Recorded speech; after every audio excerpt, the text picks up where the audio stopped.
Malawi pajatu tonse tikudziwa mdziko muno kuti hotelo ya Malisi idagulitsidwa komatu mtengo osavomerezeka. Kuti mukudziwa zifukwa zake tsopano apa palitu zina zimene zavumbuluka kutsalira mukafukufuku umene bungwe la paki akuchita ku nyumba ya malamulo. Anthutu apanikizika, anthutu atuluka thukuta nthawi yozizira eheru mpaka kuyatsira fani kuti tuzavota apa ngati muchadachitiratu kalekeni kaphale nthawi ya zisankho. Tafani zina zimene zachitikatu apatu paki inapanikiza mkuluyo ndetu wayankha zosemphana zimenetu wabweretsa pa mapepa ake pa madokumenti yake. Takali pomwepo tapangana like, tapangani subscribe mumve kuti kodi nzona izi nanga ndalama zimenezi zili pati. Tatini tionere inquiry ya lero. Through you, Chair, no, I would say that at that time it didn't occur to us because we highlighted the statutes that constitute the Public Service Pension Trust Fund. However, the SPC insisted that with or without that, still they are interested to have a stake in the proceedings of how the fund is managed. So at that time, through Chair, you note that the office of the President at that time was the government. So the answer is no, Chair, at this point. In your presentation, you said in hindsight, the commitment letters should not have been issued in that manner. When did you realize this?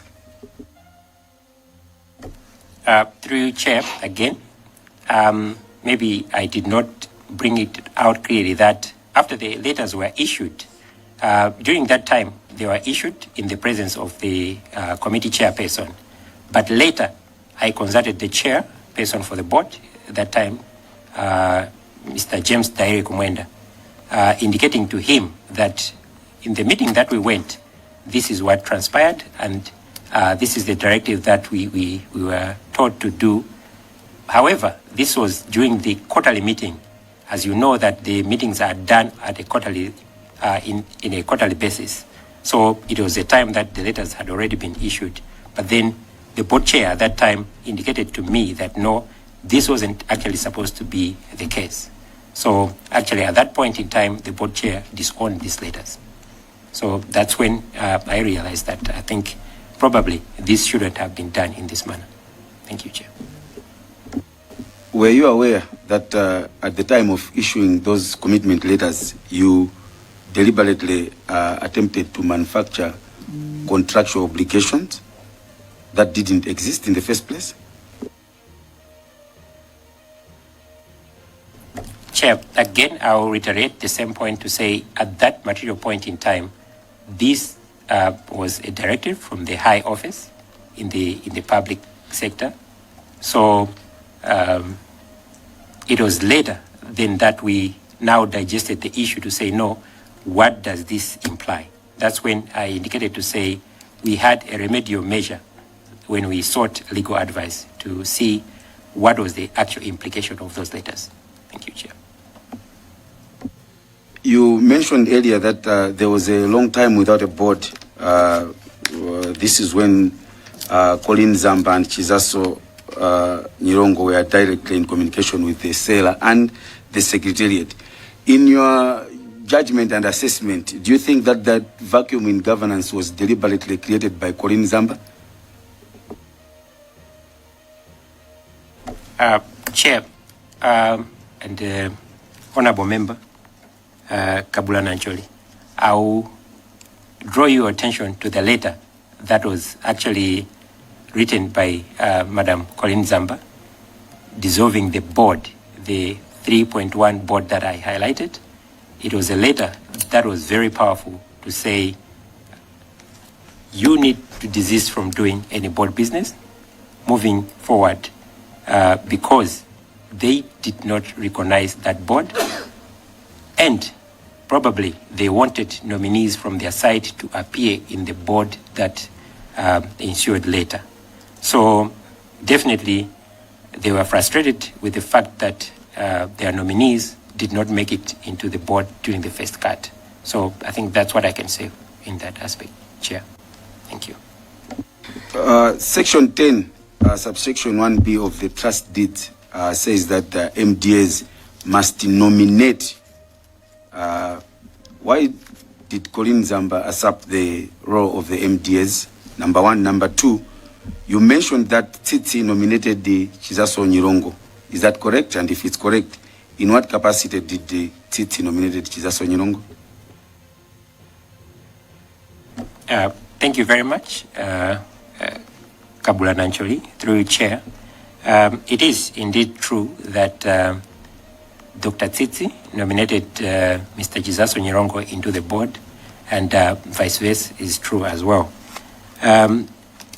I wouldn't be so sure in what capacity did they do this, but from my understanding from the meeting, 6th March meeting, it was indicated that the focal person for all the issues to do with the fund and OPC were supposed to be handled by Mr. Chizaso Nyirongo. I would also mention that we kept on going to the office of the Director for Legal Services, soliciting for these names, which took unnecessarily long despite our persistence and pleading that this was actually doing some damage to our governance system in the fund.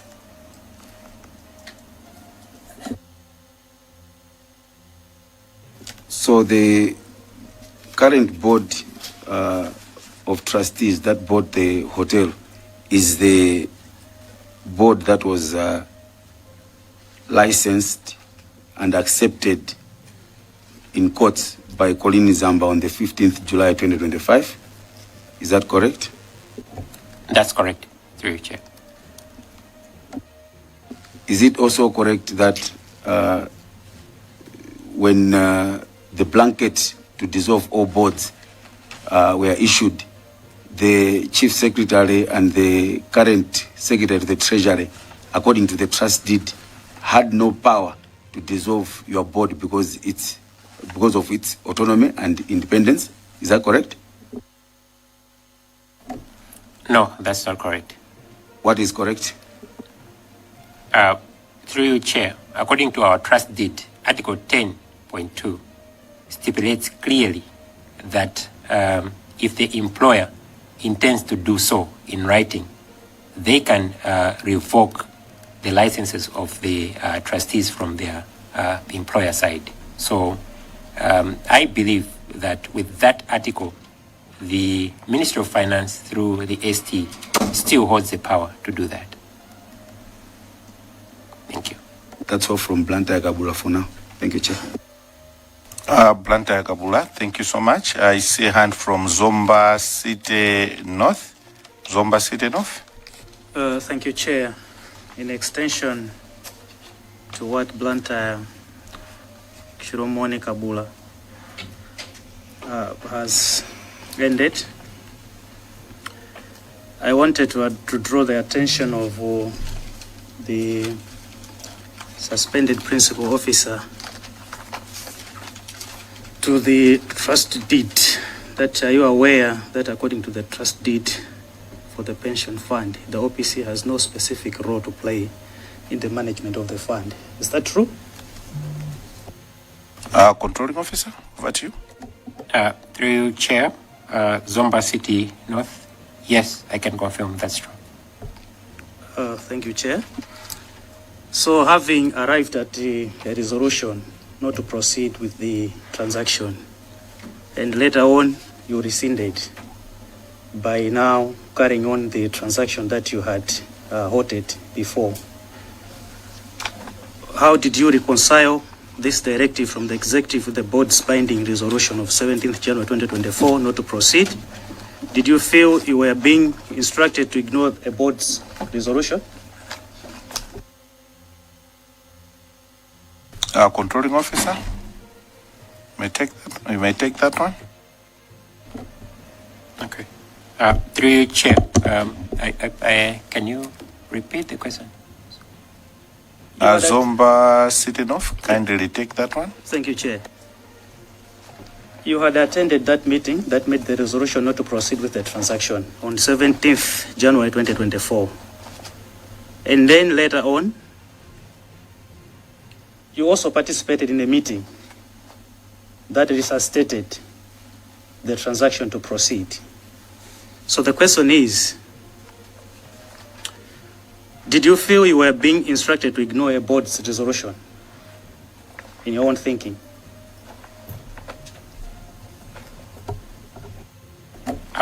Through you, Chair, definitely I would confirm to say definitely there was an invisible hand before the board.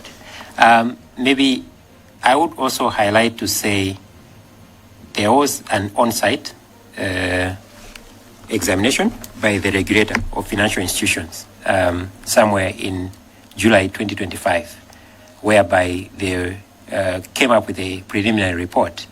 In these meetings, through you, Chair, what they do is they assess the institutional viability in terms of its risk management framework and all the aspects to do with the fund in terms of governance. So we had a one-on-one meeting with one of the chief examiners from the Reserve Bank of Malawi, whereby I highlighted this issue of political interference from the government side. I'm not so sure whether this was actually captured in that interim report, but I can confirm here that this was actually highlighted in that one-on-one meeting, which to me, I thought at that time maybe the regulator would pick it up to say there is some political interference in the management of the fund. Thank you very much, Chair.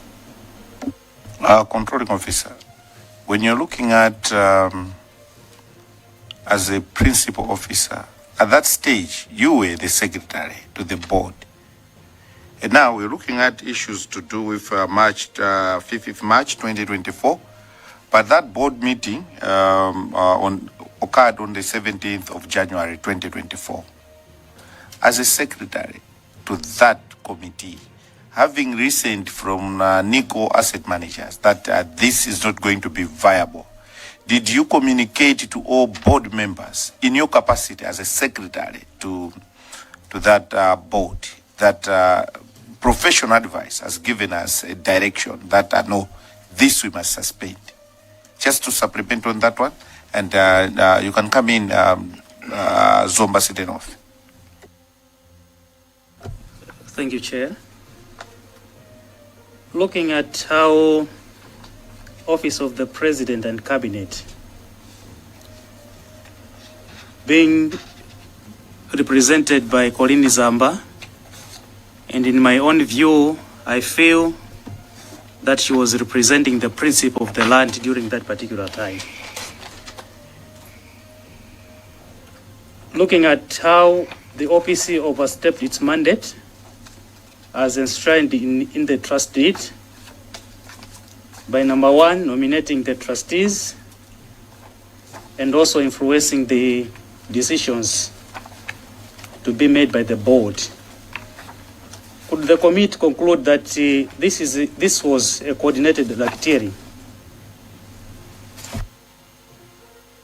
Controlling officer, you may take those two. All right. Thank you very much, Chairperson and honorable members. I'll start with the one that you posed, Chairperson, to say, did I advise the board in terms of the decision that was made by the fund manager to say this is not a viable investment? Chair, I would highlight to say, as you mentioned, that the role of the principal officer is more or less like secretarial at that level. However, we also provide a bit of analysis, as I indicated in my presentation, to say from how we look, the perspective that the Secretariat has, so that it augurs with whatever expertise that we get from the different stakeholders. So at this point, Chair, it was highlighted that from Secretariat side, this investment would breach the mandate mix of the fund. I think the previous presenters also highlighted that the fund operates through an investment policy statement, which guides the fund in terms of which investment it can get into, whether it's infrastructure, whether it's equity, whether it's corporate bonds, all those have limits. So at that particular point in time, the question that was posed by Secretariat was that NICO or Continental having the proportions that they have, I think maybe through you, Chair, and honorable members, you've heard that Old Mutual has 50% of the fund's assets, Continental has 30%, and NICO has 20% of the fund assets. So the first question that was posed from NICO at that point from Secretariat was, how are you going to absorb this investment looking at your portfolio? Definitely it was going to breach the mandate in terms of the property or other mandate mix of investment policy statement. So that was the advice that was given at that particular point in time to say, indeed, it looks like this is a far-fetched idea because we need to look at these parameters before we venture into that particular investment. So indeed, to answer your question, we echoed the very same sentiments, coupled with our own analysis to say it is very difficult at that point in time to absorb that investment, looking at the proportions that were allocated to those fund managers at that particular point in time. Coming to the question posed by Zomba City, to say, looking at how all this grant scheming took place, could we say that it was a coordinated scheme to have the fund proceed with the transaction? Through you, Chair, looking at the grand scheme of events, the way it happened, one wouldn't hesitate to say probably this was a bigger scheme looking at a bigger picture at the end of the day. So probably, Chair, that's what I can speak to on that question posed by Zomba City. There was Nkatabe Central. Nkatabe Central, please. Before we go to Nkatabe Central, there's a burning one from Zomba City. Zomba City, can you take to the floor? Thank you, Chair. Once again, the resuscitation of this transaction happened during the meeting of 6th of March, where you attended, which was convened by Ms. Colini Zamba. Could we be wrong to say that for the transaction to see the light of the day, it was the influence of the former SPC?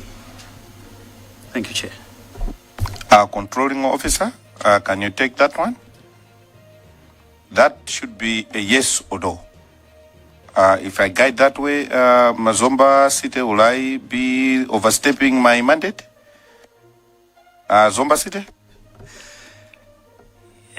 No, Chair, but suffice to say, maybe he could have an explanation to that. Let me explain. Controlling officer, kindly be guided by Zomba City that you may take it so that you can offer an explanation. Maybe let him respond, then I come to you. Supplementary from Blantyre Chilomoni Kabula constituencies. Not sure if I'd asked Chair through you on there, because in that particular meeting there were instructions that they must conclude the hotel within 1 month. In your opinion, when you respond to Zomba, why do you think was Colin Zamba's interest to making sure that this deal is completed and done within that short period of time? Thank you. Controlling officer, you may take that one from Zomba City, and at the same time, take a supplementary from Blantyre Chiromoni constituency. Over to you, controlling officer. All right. Thank you very much, Chair. I'll respond in such a way that, as I highlighted earlier on as well, to say if one has to look at the grand scheme of events, the way things were happening, starting from that 6th of March 2024 meeting, one would be left but wondering to say, why was this the case? To say it raised the interest of the highest office on the land at that particular point in time. And now looking at the sequence of events, to say there was actually an action plan that was devised at the end of that meeting, and that the fund had to follow through it. And probably I would also answer by tying into what Kabula also posed to say, why was this being requested to be done within the shortest possible period? Again, it will also leave one wondering as to why was that the case. But the question was also posed in there in the meeting to say this cannot be done without the fund manager, as I indicated, and that the processes take longer than the request that was being made. And Chair, the reasons that were given as to why this has to be done in this manner was that there was a litigation that was pending, and again, there was a pressure from the seller at that point in time. So those were the reasons that were given, but then still there were reasons that leaves a lot to be desired, Chair, so to speak.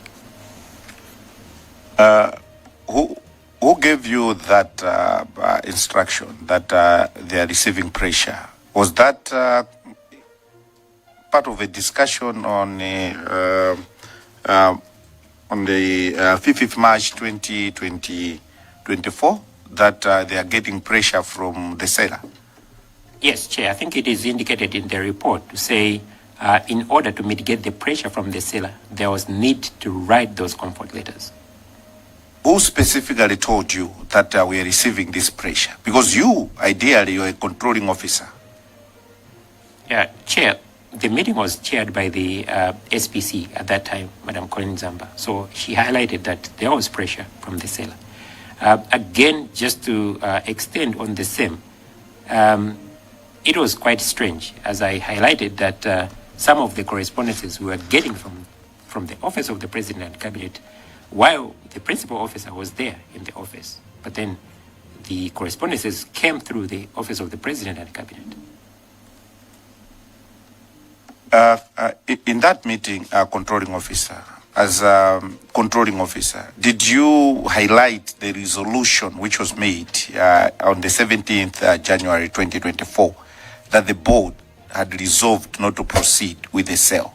Despite all those pressure that you were receiving or others were receiving, did you at any point highlight as a principal officer, as a controlling officer, to the SPC that, Madam, this is not right?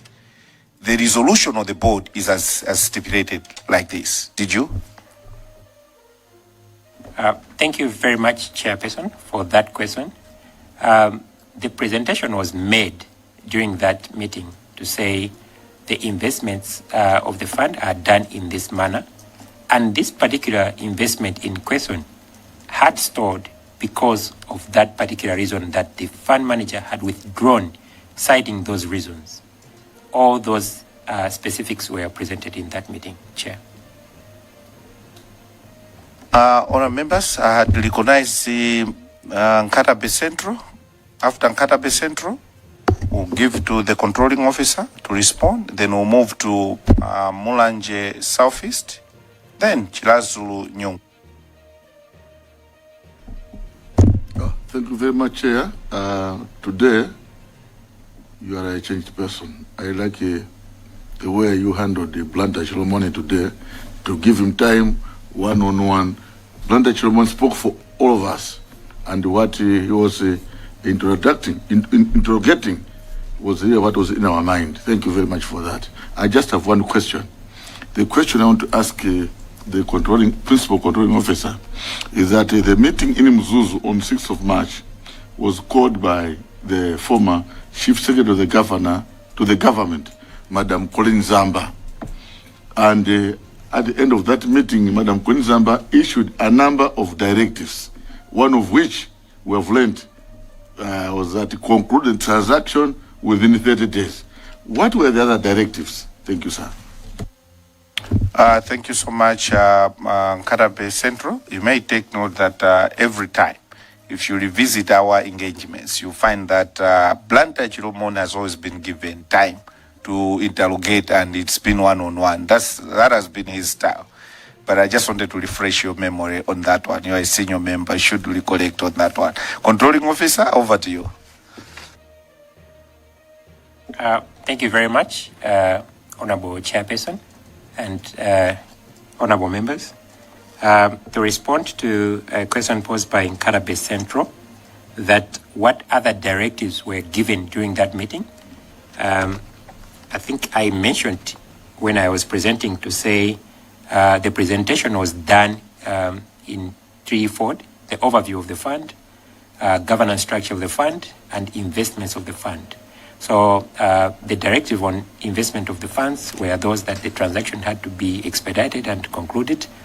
And on governance, the specific directive was that the nomination of trustees has to be through the Office of the President and Cabinet, that they were interested in taking part in the nomination process itself. That's another directive that was given in that meeting. Thank you. Nkarabe Central, are you comfortable? Can we proceed? Mulanje Southeast, you may consider to take to the floor. Thanks very much, Chairperson. The people of Mulanje Southeast were wondering whether they would enjoy the same benefits that their colleagues from Blantyre Kabula from time to time in this committee tend to enjoy. Honorable Chairperson, if you may indulge. Mulanje Southeast, you may recall that even last week Thursday, you were given time to engage the controlling officer then on one-on-one. The same shall be applied. In the event that controlling officer, Mulanje Southeast wants the specific date. Okay. Please.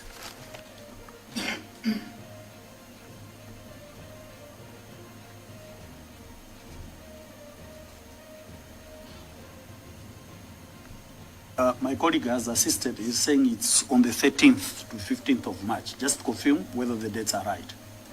Okay. Yes, from the records that I have, Chair, I can confirm. So you had the ordinary board meeting between the 13th and 15th, yet soon after your meeting in Mzuzu on the 6th, on the 7th, you went ahead to write comfort letters to Yusuf Investment. Yes or no? That's positive. That's a yes. Who gave you the mandate to write those comfort letters before you had actually instructed your board? It was the SPC. So in this particular case, this honorable committee might not be wrong to assume that the SPC had taken the position of the board, yes or no?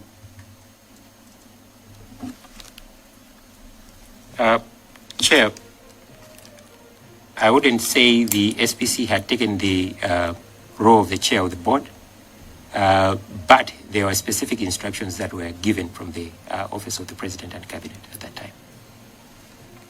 You have served the fund since 2017, and this was happening in 2024. You had been in position for 7 years, yet you could not see anything wrong with you writing comfort letters to a supplier before you got instructions from your board. There was nothing wrong with that?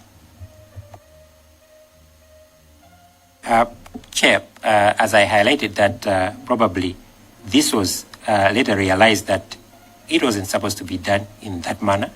I highlighted earlier on to say that was an anomaly that I concede on my part. But I just wanted to indicate that there was that interference coming from that highest office in the land. And by this time you had seen the trust deed? Were you the custodian of the trust deed? Have you read the trust deed? Did you understand the trust deed? Yes, Chairperson. I read and understood the trust deed. And you as a secretariat, you were the ones that were supposed to advise the board or advise any other stakeholder as regards to the mandate of the pension trust fund? Yes, through you, Chair, that is correct, that the Secretariat has that right to advise the board and the fund. However, I am quick to point out to say there was that invisible hand that definitely one wouldn't miss to say there was that undue pressure coming into the fund. Invisible hand. Let me just roll. I'll be done in the next 2 minutes, Chairperson.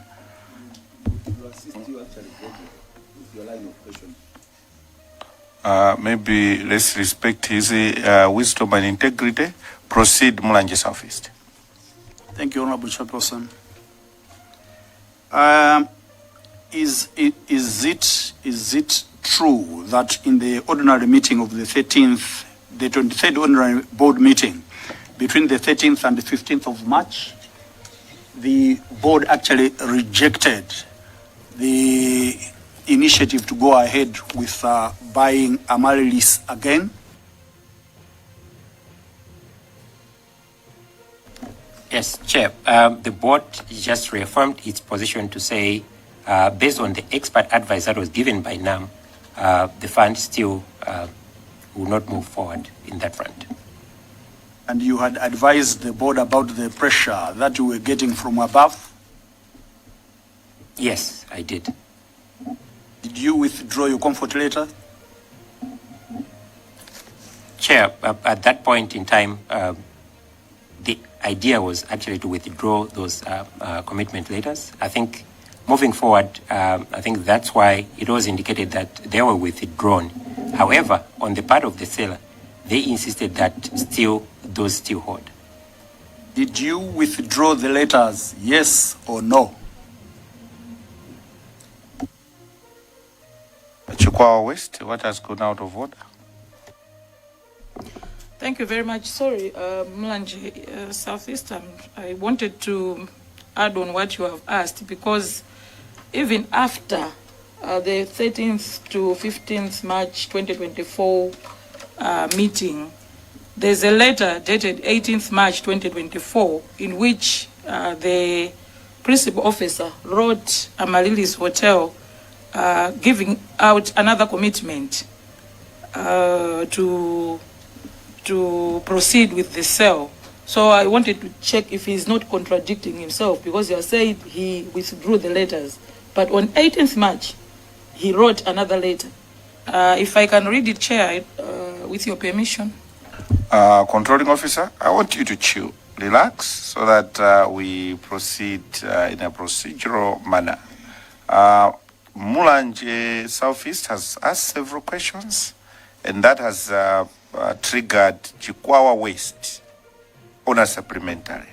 Controlling officer, allow me to ask Chakwera West to lead that letter. Chakwera West, please. Thank you very much, Chair. 18th March 2024, reference number PSPTF 18/03/24, Amaryllis Hotel, Sec 2 Laws Roads, PO Box 279, Blantyre. Dear Sir, commitment to the Amaryllis transaction process. We refer to our commitment letter dated 7th March 2024, wherein we advised you that the fund is committed to finalizing the Amaryllis Hotel equity transaction in the shortest possible time. We are pleased to advise you that a new fund manager is willing to review and complete the transaction. In light of this, the fund manager is envisaging to review and close this within a month at least. Yours faithfully, George M. Jimu, Principal Officer. My follow-up question would be, what motivated you to write another letter, and yet you are informing this committee that you withdrew all the commitments letters? Thank you very much, Chair. Over to you, Mulanje Southeast. Thank you. Maybe before we go to Mulanje Southeast again, we're still holding the floor. Listening to the letter that Chakwera West has led to this committee, please explain to the committee why you issued these letters when a valid board resolution to withdraw from the deal was still in place. you were aware of that kind of resolution. As a secretary to that board, you knew, but you went on to issue such kind of letters. What actually motivated you? That's what is coming from Chikwawa West. A controlling officer? All right. Thank you very much, Chair. I would answer it in twofold to say it was at that very same board meeting that Continental also presented their proposal to say they had received an instruction from CEDA Capital to proceed and arrange for the transaction to proceed. So again, I think it was at that meeting where CAM now was advised to use their own independent analysis if they are to proceed with that particular kind of investment. So that was another area that probably also would say resuscitated the transaction in that particular period in time before it was officially withdrawn from Continental Asset Managers at that point in time. Again, on the letter of the 18th of March commitment or comfort letter, this was actually based on the directive as well from the SPC. I think I can provide some documentary evidence at some point if need be. So, Honorable Chairperson, the stakeholder is actually confirming before your Honorable Committee that he did not follow the instructions from his own board, but rather followed instructions from SPC. Is that correct? So that the record is kept straight. Thank you. Controlling officer? Chair, as I indicated, to say, the way I answered it, to say it was in twofold, to say the transaction was now resuscitated through Continental Asset Management. And the letter was issued on 18th after that board meeting where Continental indicated to say they want to proceed with the transaction based on the request from the CEDA Capital, arranger of Yusuf Investment Limited.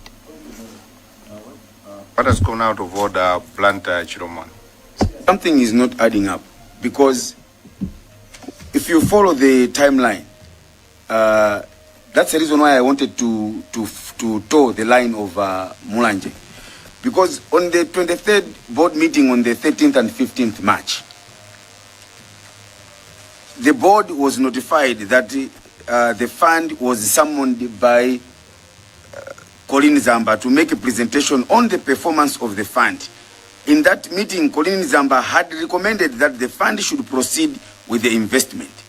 In the end, the board resolved that the decision that was made in January was given by professional advice, and therefore the decision not to purchase the hotel was not going to be reversed. This is on the 15th. 3 days later, Chair, he is following up with a comfort letter. So this is because this time they had a board. This is a board decision to say we are reaffirming our position of January. And this is on the 15th of March. 3 days later, he is still issuing another instruction. It means at that time, Colin Zamba was the board. That he could listen to Colin Zamba, because he says he's got a letter that Colin Zamba gave him.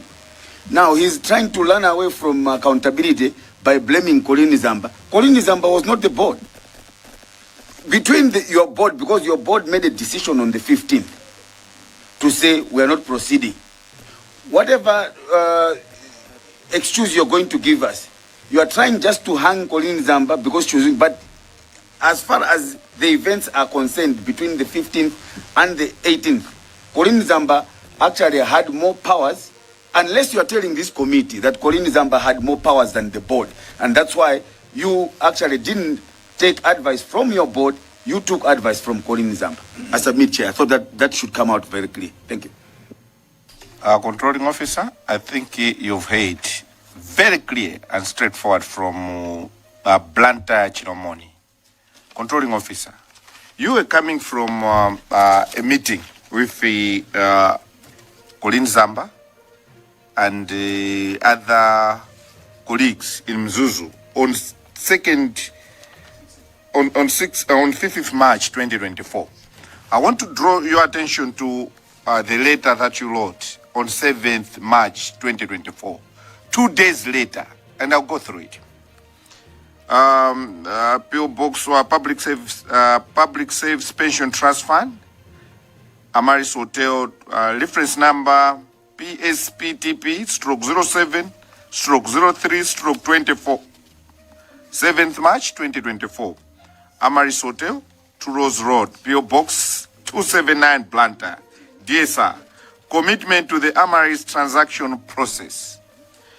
Reference is made to the above captioned matter. I am writing to advise that the Public Service Pension Trust Fund is still interested in completing the transaction towards the purchase of Amaris Hotel. You may have noted that the transaction stalled, but I am writing to offer the assurance that notwithstanding the delays, the fund is clearing a few operational issues that stalled the transaction, and once these are cleared, the fund is going to share with you for your reaction a proposed roadmap for the completion of the transaction. In light of the steps already taken in this transaction, the fund is looking forward to finalizing this transaction in the shortest possible time. Yours faithfully, George M. Jim, Principal Officer. I'll take you straight to your letter on the 18th of March. Okay, commitment to the Amaris transaction process. Where you wrote, we refer to our commitment letter dated 7th March 2024, the one I've just read, wherein we advise you that the fund is committed to finalizing the Amaris Hotel equity transaction in the shortest possible time. We are pleased to advise you that a new fund manager is willing to review and complete the transaction. In light of this, the fund manager is envisaging to review and close this within a month at the least. Yours faithful, George Jim. Are we together, controlling officer? Yes, we are, Chair. So looking at the question from Mulanje Southeast and what emanated from Chikwawa West and Blantyre Chilomoni, can you reconcile these based on the letters which you signed, completely ignoring the resolution of the board to which you are the secretary? Then you had to put it aside and proceeded to issue comfort letters, and the other one coming 2 days after your engagement in Mzuzu. Can you clear yourself on these things, controlling officer? All right. Thank you very much, Chairperson. As I highlighted earlier on to say these were directives that were coming from that office. And I indicated earlier on to say later, we realized that probably this wasn't the best decision that I could have ever made at that particular point in time. So starting from the one that was written on 7th, that was definitely immediately after the meeting. Lilongwe Chirobwe, please. Then Lilongwe East. I see Zomba Msondole as well. We'll get to you. Thank you, Chair. I really appreciate your energy. Want you need a break a bit before we go on? No, it's fine, Chair. We can proceed. Thank you. All right. Where was the decision to issue the letters made?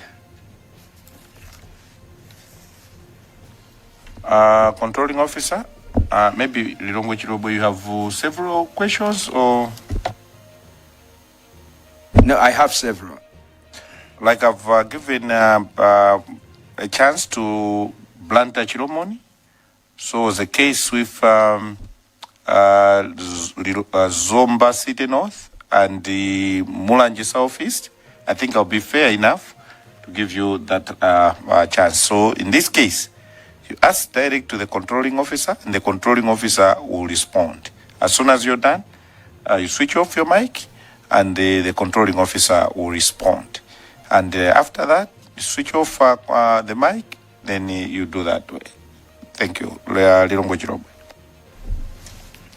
Thank you. The controlling officer, I think you got my first question. Yes, through you, Chair. I got your question to say when was the decision to proceed with the transaction done? This was done in that meeting in Zuzu. Now, can you switch the mic off? Now, my question is where? So your first is in Zuzu, right? Okay. What are the examples of decisions you made as a principal officer in absence of the board?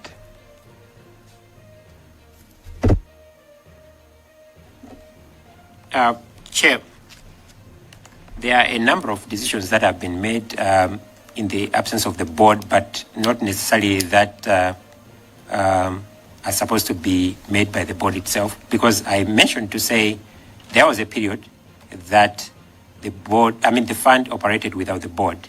So definitely there were a number of decisions that were made. For instance, the issues to do with the payment of the fees of some other fund managers and stakeholders of the fund, which eventually we compiled everything to be ratified by the board itself. And this was done during the first meeting of the Finance and Audit Risk Management Committee when the committees met. So that's one example of the decisions that were made in the absence of the board, but they were later ratified by the board, by the committee rather. Okay.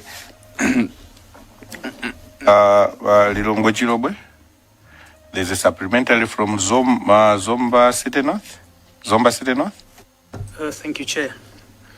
Could another example be a letter without prejudice that you wrote on 29th May 2025 to Yusuf Investments Limited, proposing a meeting which took place on 5th June 2025?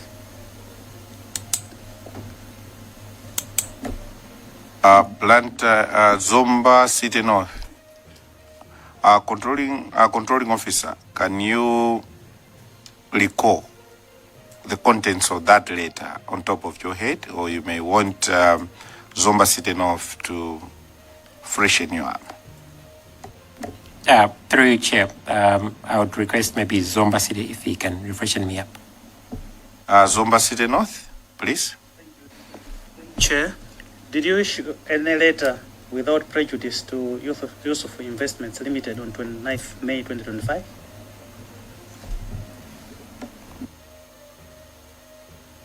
Yes, Chair. So could that be one example that you made a decision without the board? On top of the example that you have mentioned when the Lero asked you a question. Thank you very much, Chair.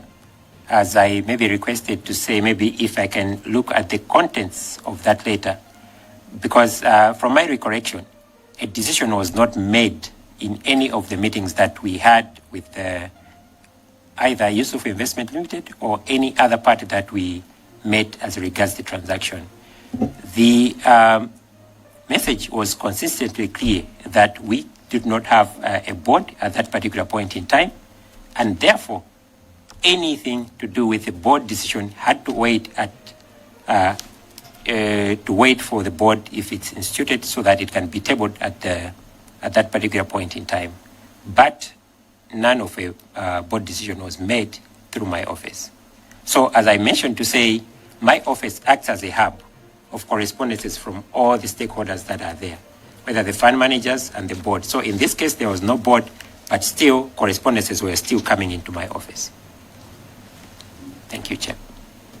Thank you so much, Controlling Officer. At this stage, because that was just a supplementary on what Lilongwe Chilobwe had asked, allow me to hand over to Lilongwe Chilobwe to proceed. Lilongwe Chilobwe, please. Thank you, Chair.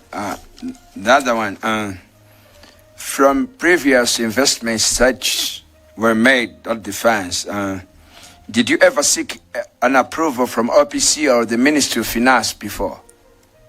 Like the Sigarege issue, I understand you bought that thing into lifestyle or something like that. Did you ever seek an approval from the Finance Ministry or OPC? Chair, from my recollection, I think when those investments were made, a report was furnished to the Minister of Finance for their noting, because what we do normally is that we report on a quarterly basis to the Minister of Finance on that basis. So from my recollection, what was done was a report was submitted to the Minister of Finance to that effect. But again, as I said, that those were now board decisions at that level, because the office of the principal officer ends at that level, whereby we do not make decisions of the board. So you meant to say you cannot do such a purchase without the Ministry of Finance knowing?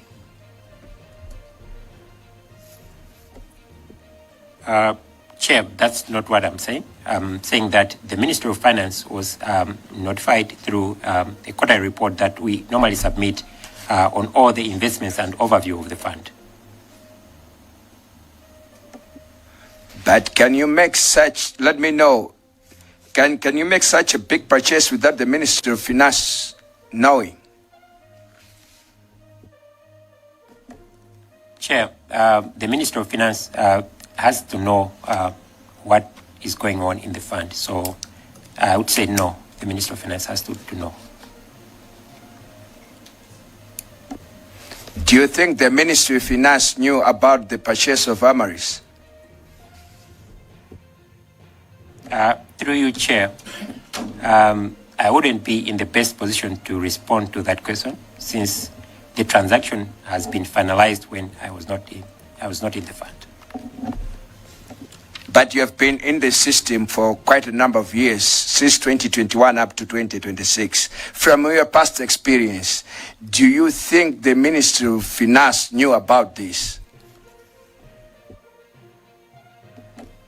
Chair, still I will reiterate the same response to say I wouldn't know, because I wasn't in the office at that particular point in time. As I mentioned, that I got my suspension letter on 27th of October 2025. So I wouldn't know what kind of correspondences went to the Ministry of Finance in terms of the Amaris transaction.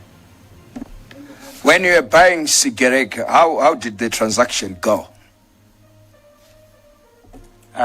Chair, when the fund was procuring Sigerege, as I mentioned, that ordinarily what is supposed to be done is that these investments are supposed to be anchored by a fund manager. Actually, it was a surprise to me when I read through the papers that the Amaris transaction was done without a fund manager. I'm also yet to learn from that part to say how is that possible, because the responsibility of doing all those analyses that were done by EMJ, procuring all the service providers. Point of order. Before I come to you, controlling officer, just 2 minutes ago, you were unable to attempt anything to do with the sale beyond your exiting of the board. But just a few minutes later, you were able to highlight that you are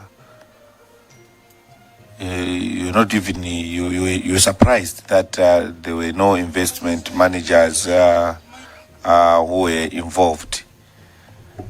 Kindly decide on one position, and that footing, you stand on that footing. It will help to protect the integrity of the institution that you saved, to protect your own integrity, and to protect your future as one of the young economists in this country. There was a point of order from Blantyre Kabula. What has gone out of order? Blantyre Kabula, please. I just want to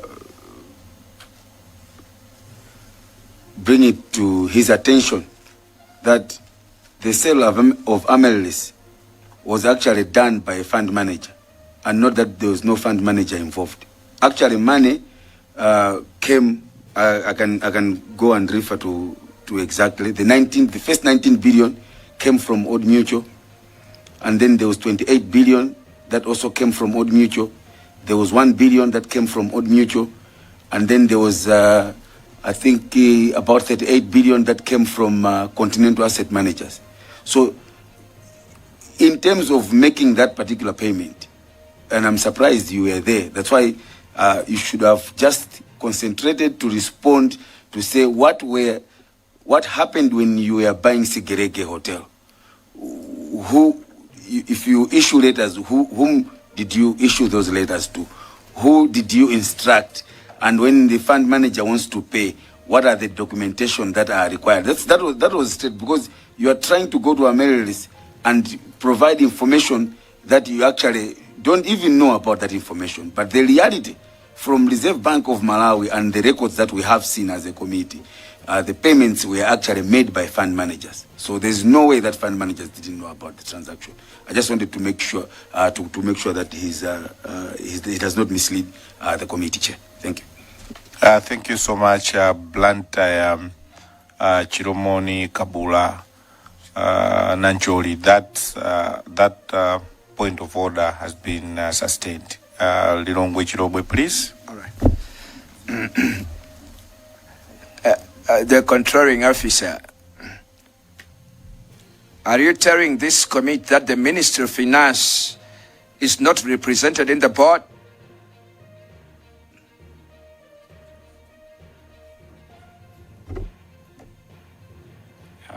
Thank you very much, Lilongwe Chirobwe, for that question. But Chair, allow me to probably maybe clarify the issue that I was highlighting, that I think Blantyre Kabula indicated that maybe to clear the facts in terms of how the fund operates. With your indigency, Chair, I would like to clarify to say every fund manager holds a portfolio in the fund. So by insinuating that there was no anchoring fund manager of this particular transaction, what I mean is that ordinarily a transaction is supposed to come through a fund manager, and that investment sits in the portfolio of that fund manager. In this case, Kabula is indicating that money came from 2 or 3 different fund managers to purchase the transaction. Now it leaves with a question to say, under whose portfolio is this investment falling on? Under. Because if you're to talk about Sigerege falls under Continental Asset Managers. So if this investment doesn't perform, the fund will look at Continental Asset Management to say, you brought us this investment, it's underperforming. What is it that you are going to say about this investment? This is done deliberately because there's monitoring mechanism that is put in place. There are benchmarks that these fund managers are given, that for whatever investment that they are bringing to the fund, there is a benchmark that we've given them. It's 5% plus inflation at that particular point in time. So let's say this investment that we're talking about has been purchased through these different fund managers. Under whose custody are you going to press it? Who are you going to monitor at the end of the day to say this investment is not performing? So I just wanted to highlight in terms of how this fund operates to say each and every investment that comes in is supposed to be anchored by a fund manager, under whose portfolio this thing is also going to fall. So that's why I was saying that it is actually quite surprising to say there is no anchoring fund manager in this case. So when you come to monitoring and evaluation, who are you going to place accountability on in this case? Because the fund is not supposed to be first-hand doing investment itself. That's what I was trying to mention. So maybe, Chair, you allow me to proceed to answer the question by Lilongwe Chirobwe to say, is the fund not represented by any member from the Ministry of Finance? The answer is to say, yes, there's a representation from the Ministry of Finance because we have a trustee. I think there's Chikondi Piri, who comes from the Ministry of Finance. So by design, that one represents the interest of the Ministry of Finance, if I'm to answer your question.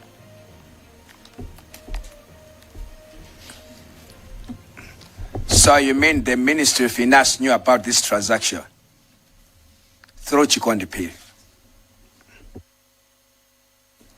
Through you, Chair, if that's the case, that's what we can insinuate at this point in time. But I wouldn't be so quick to point out to say that trustee reported to the Minister of Finance.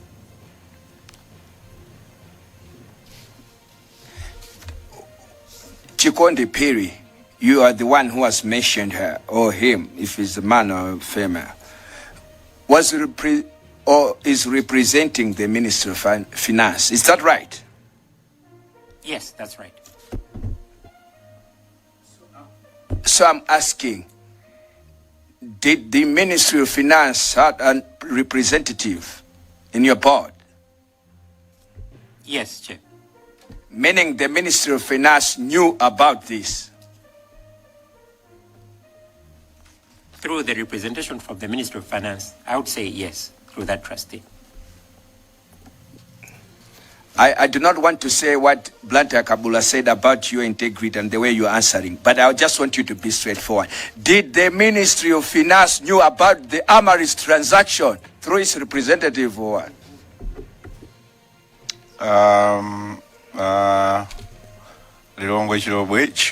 Relax. Our controlling officer. I want, as a human being, because we had summoned you to at 5:30, I want to suspend the proceedings for 5 minutes so that you can stretch, and we get back into this room after 5 minutes so that you can stretch, walk around, and make sure that everyone is at peace. And that also give time to those who are working so that they can stretch as well, because they've been covering Parliament from 9:30 a.m. Soon after that, they had to set up in this room. So you just give it 5 minutes so that they can also stretch. All right, members, allow me to suspend the proceedings.